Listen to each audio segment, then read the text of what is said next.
Bismillahirrahmanirrahim. Assalamualaikum warahmatullahi wabarakatuh.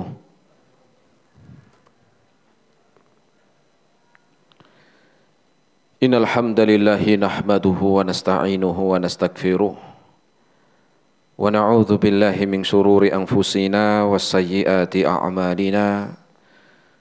Man yahdihillahu fala mudilla lahu wa may yudlilhu fala hadiyalah.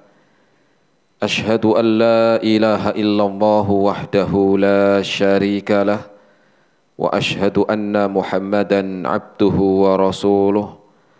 Qala Allah Ta'ala fi kitabihil karim, ya ayyuhalladzina amanu taqullaha haqqa tuqatih wa la tamutunna illa wa antum muslimun. Ma'asyiral muslimin, jamaah bapak-bapak dan ibu-ibu, ikhwan wal akhwat rahimani Allah wa iyyakum jami'an. Alhamdulillah, kita bersyukur kepada Allah Subhanahu wa taala di kesempatan siang hari ini. Kita masih diberikan kesehatan, taufik dan hidayahnya. Semoga amal ibadah kita Allah Subhanahu wa taala menerimanya. Dan semoga ilmu yang kita dapatkan bisa kita amalkan sebagai bekal untuk menghadap kepada Allahu Rabbul Alamin. Kemudian salawat dan salam kita sampaikan kepada Nabiullah Nabi Muhammad sallallahu alaihi wasallam beserta keluarganya, para sahabatnya dan umatnya sampai hari kiamat nanti. Jamaah rahimani Allah wa iyyakum jami'an. Kita melanjutkan kembali dalam kajian rutin di Balubait TV dengan bahasan dari kitab Adabul Mufrad, kitab yang ditulis oleh Al-Imam Al-Bukhari rahimahullahu ta'ala. Dan siang hari ini kita akan melanjutkan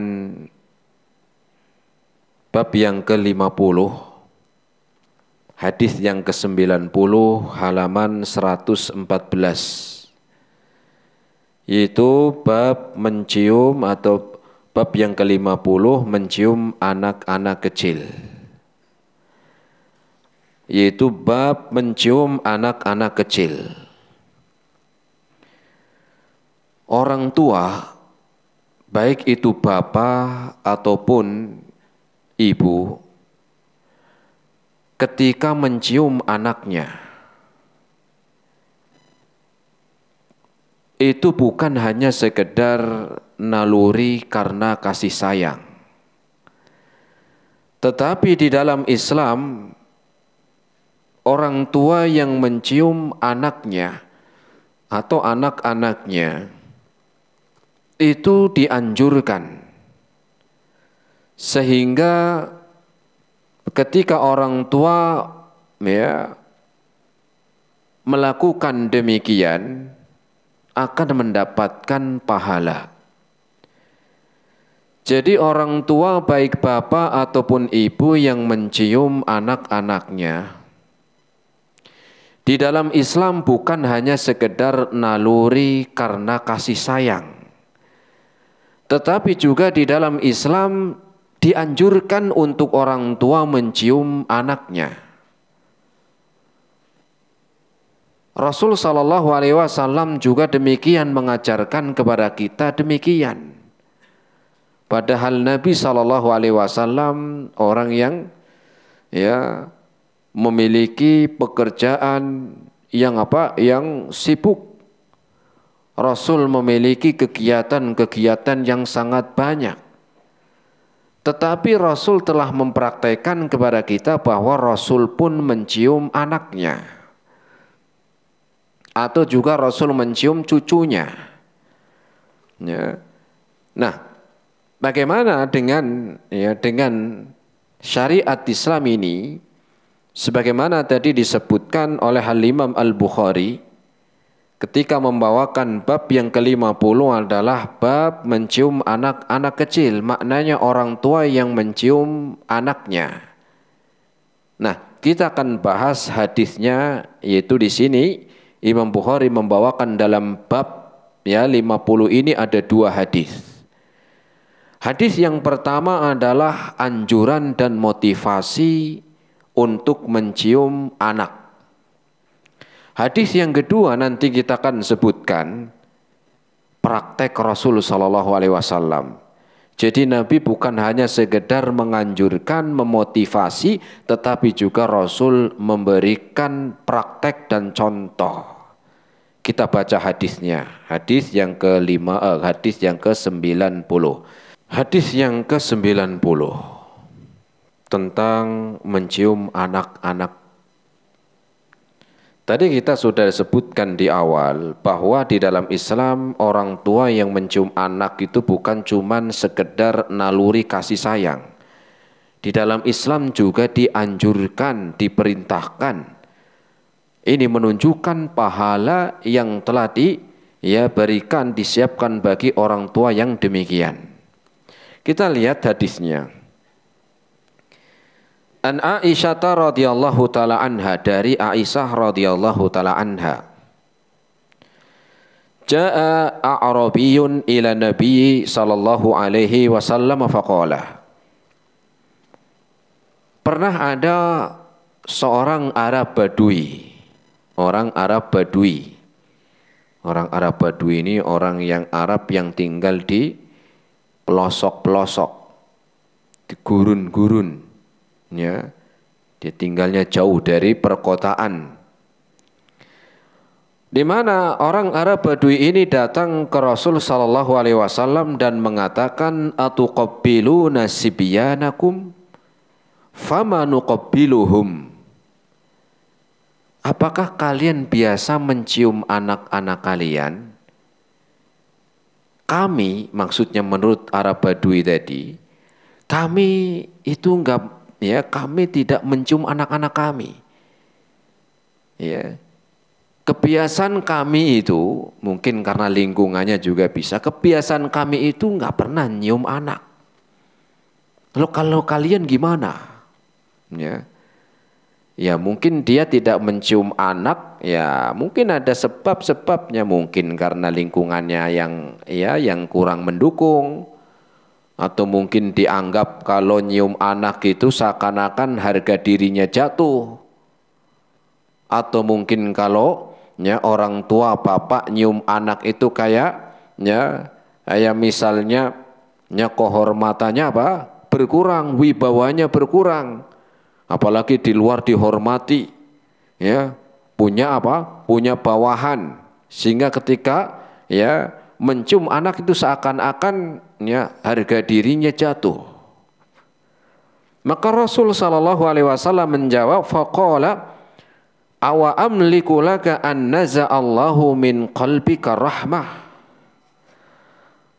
Aku tidak mampu, disebutkan oleh Rasul ini, di mana Rasul mengatakan, aku tidak kuasa untuk menahan apabila Allah mencabut rasa kasih sayang yang ada di dalam di dalam hatimu.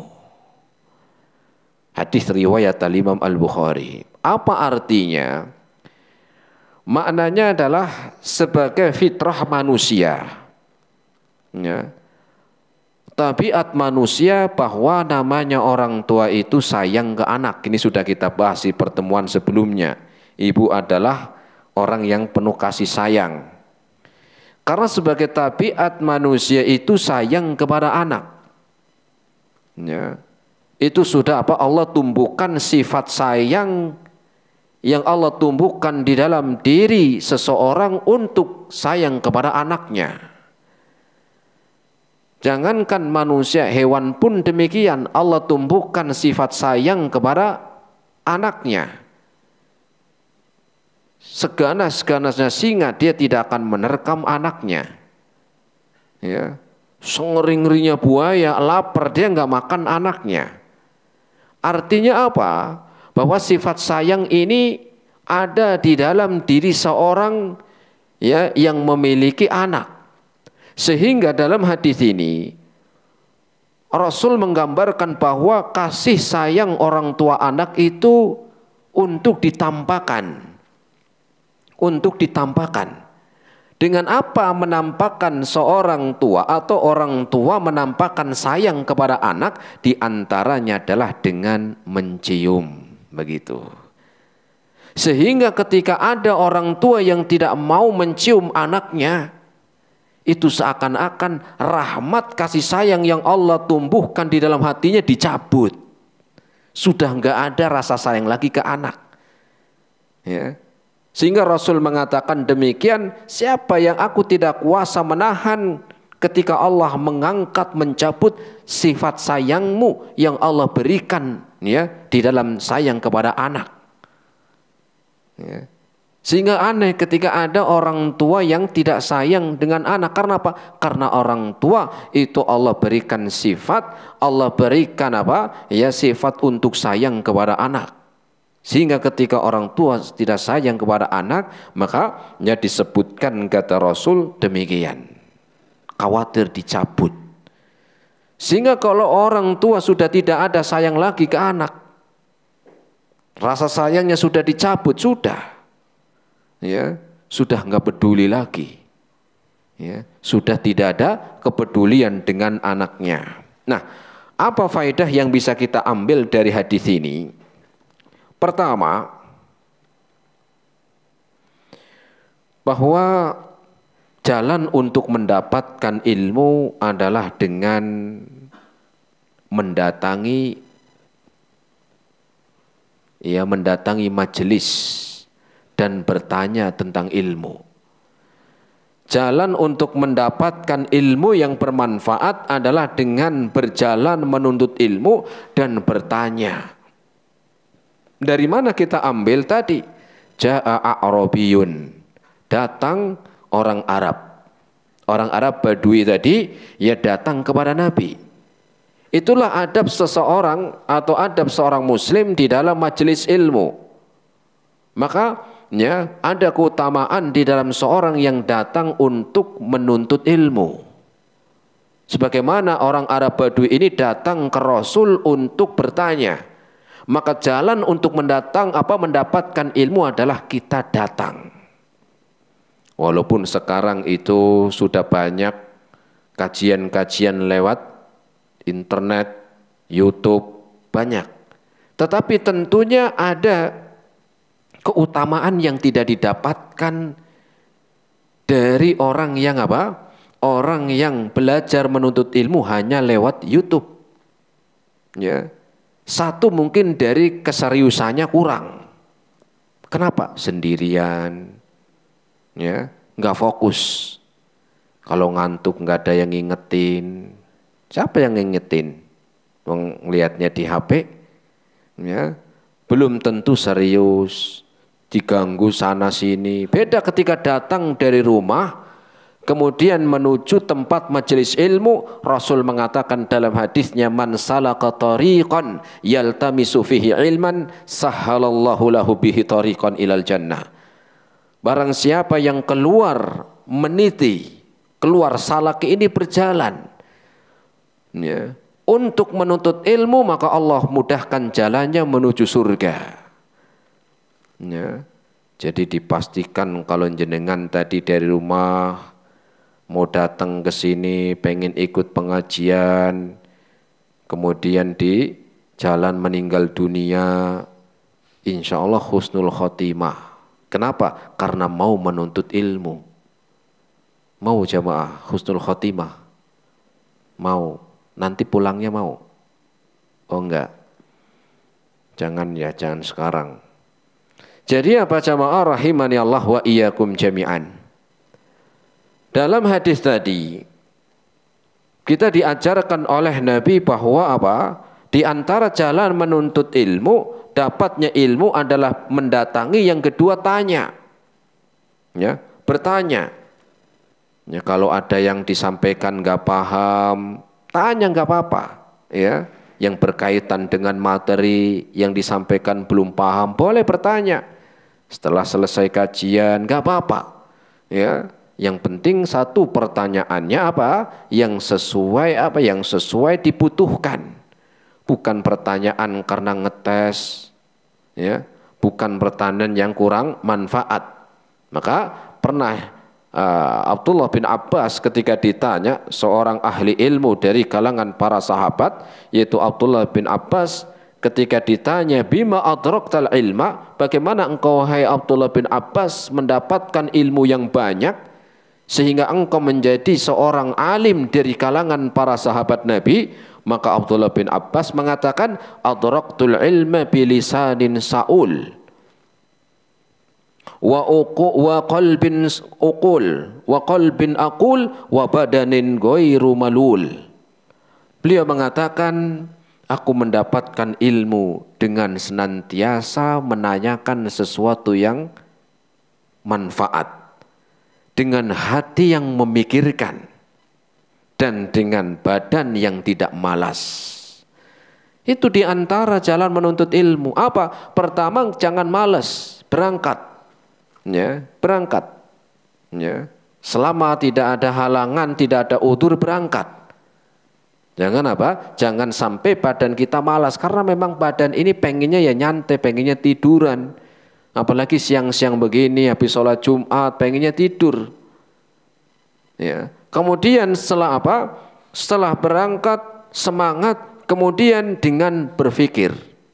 Apa artinya? Kita semangat menuntut ilmu dan kita apa? Memakai ya apa yang kita miliki dari akal kita, mencerna, memahami. Ya. Kemudian setelah memahami, bertanya ketika ada sesuatu yang kurang dipahami. Itulah diantara jalan untuk mendapatkan ilmu. Kemudian jamaah rahimani Allah wa iyyakum jami'an.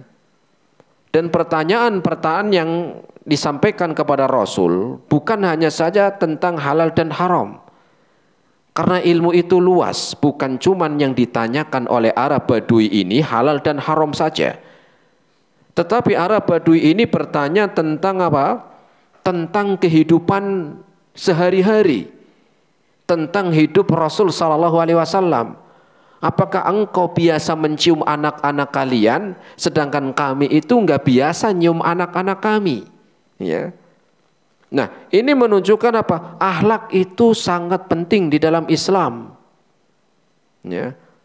Kenapa? Karena bukan hanya sekedar ilmu yang apa? Yang dipelajari, ya, bukan hanya sekedar ilmu tentang tauhid, bukan hanya sekedar ilmu tentang fikih, tetapi juga akhlak. Tetapi juga apa? Akhlak. Makanya lihat Arab Badui ini datang hanya bertanya tentang akhlak. Ya. Atuqabbiluna sibyanakum? Apakah kalian biasa mencium anak-anak kalian, sedangkan kami itu enggak biasa nyium anak-anak kami? Artinya apa? Artinya kita belajar itu bukan hanya tidak pilih-pilih. Semuanya penting. Semuanya penting. Nah, dalam kitab yang kita pelajari juga demikian, kitab adab dan akhlak. Ya. Dan akhlak ini penting, adab ini penting. Maka Rasul pernah mengatakan di dalam hadisnya, akmalul mu'minina imanan ahsanuhum khuluqa. Orang mukmin yang paling sempurna imannya, apa kata Nabi? Ahsanuhum khuluqa. Orang yang paling baik akhlaknya. Bukan sekedar riwayat yang dia hafalkan banyak. Bukan hanya sekedar tahu mana syirik, mana itu tauhid. Tetapi juga bagaimana dia memiliki akhlak yang baik. Bagaimana dia bergaul dengan baik. Ya. Bukan hanya sekedar sholatnya yang rajin ke masjid, tetapi bagaimana muamalah dengan orang lain. Bagaimana muamalahnya dengan keluarga. Ya. Bukankah Rasul mengatakan innama bu'itsu liutammima makarimal akhlak? Aku diutus untuk menyempurnakan akhlak. Bagaimana pergaulan dengan orang tua? Bagaimana bergaul dengan suami? Bagaimana bergaul dengan istri dan anaknya? Ini adalah ilmu di dalam agama Islam. Orang ini datang untuk bertanya kepada Rasul, jauh-jauh berdatang kepada Nabi, hanya bertanya atuqabbiluna sibyanakum? Apakah kalian biasa mencium anak kalian sedangkan kami enggak? Ya. Ini menunjukkan akhlak penting. Dan Rasul menjawab. Ya. Karena orang ketika beribadah itu sama. Orang beribadah itu sama, sholat tata caranya ya sama, doanya sama, rokaatnya sama. Terus perbedaan dari mana? Ya perbedaan diantaranya adalah ya ketika sudah selesai sholat perbedaannya apa? Akhlaknya. Pakai pakaian jilbabnya sama, ukurannya apa? Panjang sama. Tetapi yang membedakan akhlaknya. Ya, yang membedakan akhlaknya. Kemudian faedah yang kedua, akhlak yang kurang baik seringkali timbul dari kebiasaan dan lingkungan yang kurang baik. Ini faedah yang kedua, pelajaran yang bisa kita ambil. Seringkali akhlak yang buruk, seringkali akhlak yang buruk itu timbul dari kebiasaan dan lingkungan yang buruk. Ya. Karena lingkungan, kemudian kebiasaan seringkali akan menjadikan orang itu mengikuti. Ya, saya ulangi, seringkali akhlak yang buruk itu timbul dari kebiasaan dan lingkungan yang buruk. Ya. Kadang ada orang nggak baik, ya akhlaknya nggak benar, ternyata lingkungannya begitu, keluarganya nggak jauh beda seperti itu. Ya, sebagaimana nih orang Arab Badui, dia mengatakan apa? Ya, kami tidak biasa mencium anak-anak kami. Artinya apa? Mereka di kalangan orang Arab Badui itu nggak biasa demikian. Di kalangan lingkungan Arab Badui ini, ya tidak demikian. Mereka nggak biasa mencium anak mereka. Ya. Nah, ketika datang kepada Rasul, mereka bertanya. Makanya mereka bertanya, apakah kalian itu biasa mencium anak kalian, sedangkan kami nggak biasa begitu. Ya. Maka ini penting lingkungan. Ya. Lingkungan itu penting, kemudian juga kebiasaan dalam keluarga. Ya. Makanya ada orang yang membunuh 100 nyawa, itu kan karena lingkungan, tempat tinggalnya. Makanya orang ini dikatakan kamu bisa diterima tobatnya ya dengan syarat engkau tinggalkan tempat yang buruk. Tempat tinggalmu, lingkunganmu, kebiasaanmu yang buruk, pindah ke tempat yang baik. Ini menunjukkan lingkungan ada pengaruh. Ya, lingkungan ada pengaruh. Bahkan Imam Ahmad mengatakan ad-daru al-jaru qabla dar. Tetangga dulu sebelum rumah. Artinya apa? Lihat lingkungan. Lihat kebiasaan lingkungan keluarga atau lingkungan sekitar sebelum rumah. Ya, sebelum apa? Sebelum rumah. Kemudian faedah yang lain, pelajaran yang bisa kita ambil adalah sebab ya orang tua tidak mau mencium anaknya. Sebab-sebab orang tua tidak mau mencium anak itu macam-macam. Ya. Ada yang mungkin kalau mencium anak berkurang wibawahnya. Masa saya nyium anak? Saya komandan kok. Punya apa? Punya bawahan sekian. Ya. Atau mungkin kalau orang tua yang mencium anaknya itu dianggap nanti anak nggak takut, ya, khawatir nanti anak nggak takut. Makanya dengan wajah yang ngeri, ya, yang apa, orang tua yang dengan wajah yang garang sehingga anak ini jadi takut, ya. Nah, ini bisa jadi diantara sebab orang tua tidak mau mencium anaknya. Kenapa? Karena biar anak itu takut. Ya, biar anak itu gampang diingatkan, biar anak itu nurut. Kalau kita biasa nyium, nanti anak itu apa? Anak itu jadinya kebiasaan begitu, kurang nurut. Ya, karena kadang ada orang tua yang ya ketika apa? Ketika anaknya takut, ya istrinya takut kayak bangga. Oh, saya kalau sudah pulang ke rumah, Itu yang tadinya rame langsung hening. Ini kenapa aku bisa hening? Ya. Kalau anak istrinya takut itu berarti ada sesuatu. Kenapa? Harusnya senang lihat orang tua atau ngelihat suaminya pulang, lihat bapaknya pulang. Ya. Atau juga karena ya tidak peduli. Kurang pedulinya orang tua kepada anak sehingga dia tidak mencium anaknya seperti orang Arab Badui ini. Kurangnya ya mengetahui tentang apa? Ya perhatian dan pendidikan. Padahal mencium anak itu ada perhatian dan juga ada pendidikan. Ya. Atau juga di antara sebab yang lain mungkin orang tuanya itu juga sama nggak pernah dicium orang tuanya dulu. Ya. Sehingga aneh karena orang tuanya dulu juga nggak pernah nyium ya bapaknya, nggak pernah nyium ya ibunya, sehingga suasana rumah tangga itu garing. Suasana rumah tangga apa? Garing. Apa garing? Garingnya kayaknya ya nggak hidup begitu, ya tidak hidup. Nah, sehingga jamaah rahimani Allah wa iyyakum jami'an, sebab-sebab orang tua nggak mau nyium anaknya itu macam-macam. Karena mungkin ego juga bisa, gengsi juga bisa, ya. Maka hendaknya kita berusaha untuk memperbaiki hubungan kita dengan keluarga, dengan anak, dengan istri, ya.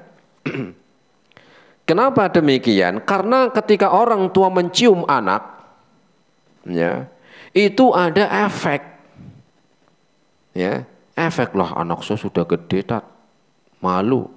Ya berarti menunjukkan dari kecil mungkin ya jarang atau ya mungkin sangat jarang nyium anaknya. Jadi ketika sudah gede malu. Ya, Rasul itu sampai anaknya Fatimah walaupun sudah dewasa, sudah punya anak masih dikandeng oleh Nabi, dipeluk sama Nabi. Ya, itu Fatimah yang sudah punya ya anak. Ya, jadi namanya sayang ke anak itu enggak cuman ketika masih kecil doang, ketika masih anak-anak doang, tetapi terus. Ya, jadi apa? Karena di dalam orang tua yang menampakkan sayang kepada anak dengan mencium itu ada efek, Ya, apa efeknya? Efeknya adalah maka anak akan tahu, ya. Anak akan merasakan apa? Bahwa orang tua itu sayang. Anak akan merasakan. Namanya anak itu punya perasaan, jemaah. Ketika orang tua, bapak dan ibunya mencium anaknya, maka anaknya ini akan merasa bahwa bapak sama ibunya itu sayang. Itu efeknya, ya. Dan kalau anak ini sadar, tahu kalau bapak dan ibunya sayang ke anak, ya, maka ini adalah modal pertama ya untuk mendidik anaknya dan untuk mengarahkan.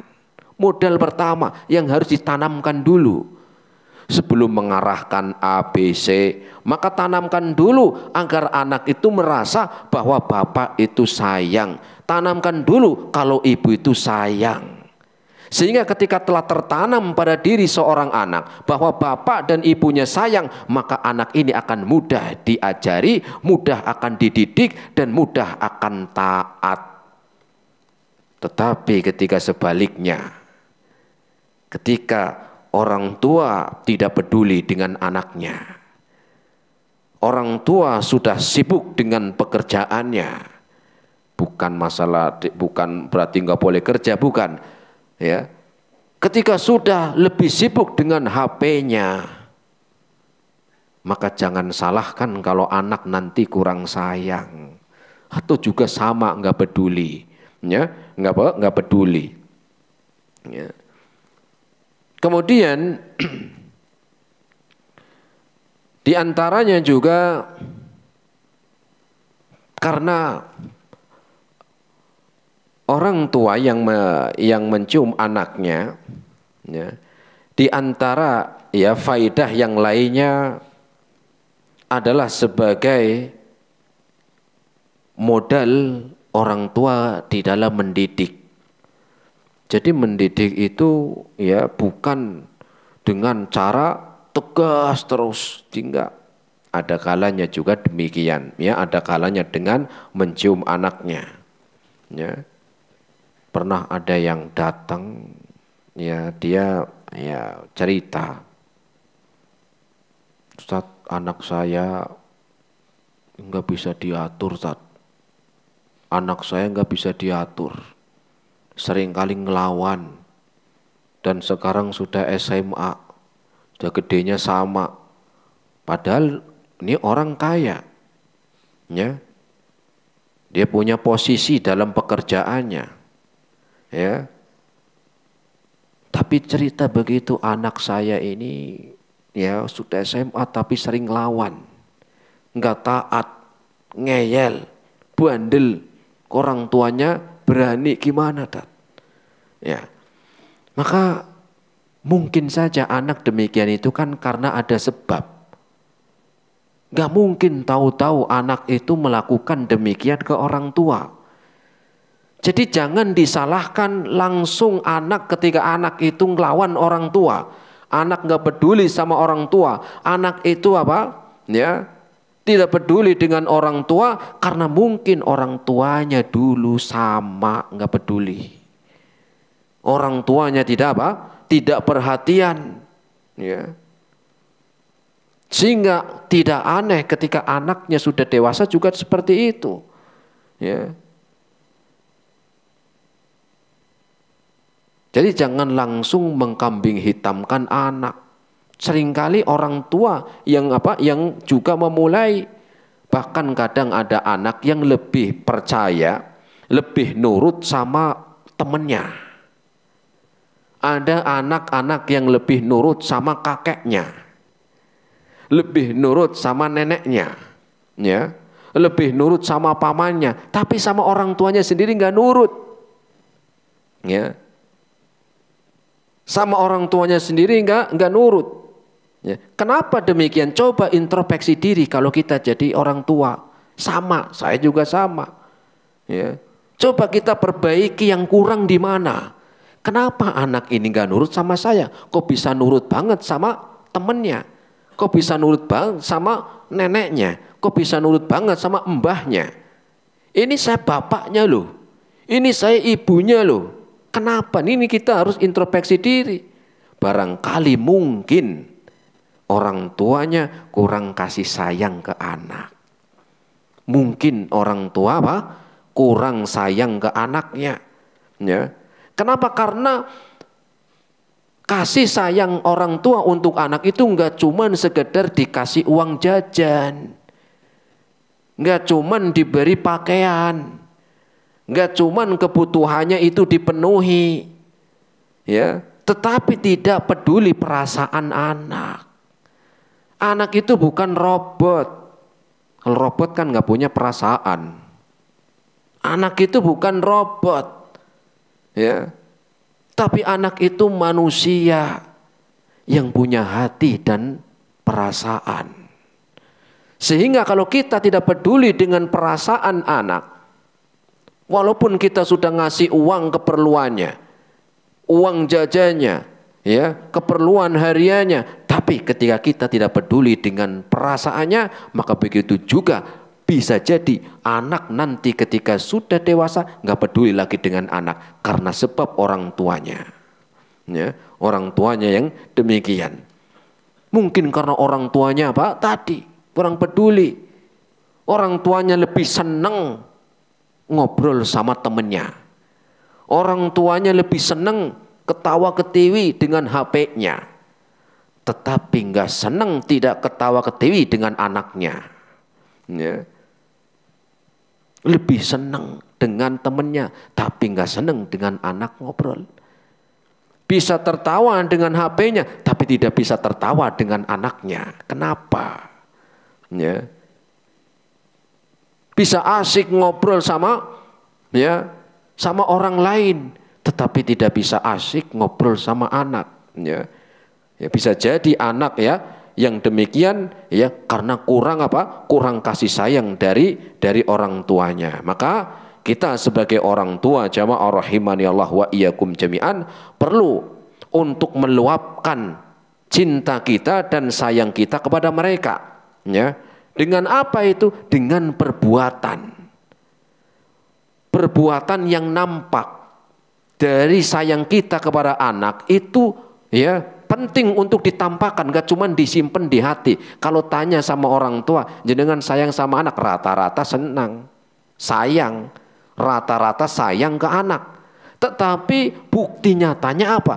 Bukti nampaknya apa? Kalau jenengan sayang kepada anaknya, diantaranya tadi Rasul sudah mengajarkan demikian. Rasa sayang itu ditampakkan dengan apa? Diantaranya dengan bisa mencium, dipeluk, digendong, ya, dipanggul. Ya, anak-anak yang masih kecil itu udah gede, ya, juga sesuai, ya, sesuai umur, ya, dirangkul, digandeng. Ini bentuk sayang kepada siapa? Anak. Ya, bentuk sayang orang tua kepada anak untuk ditampakkan. Mereka bukan benda mati.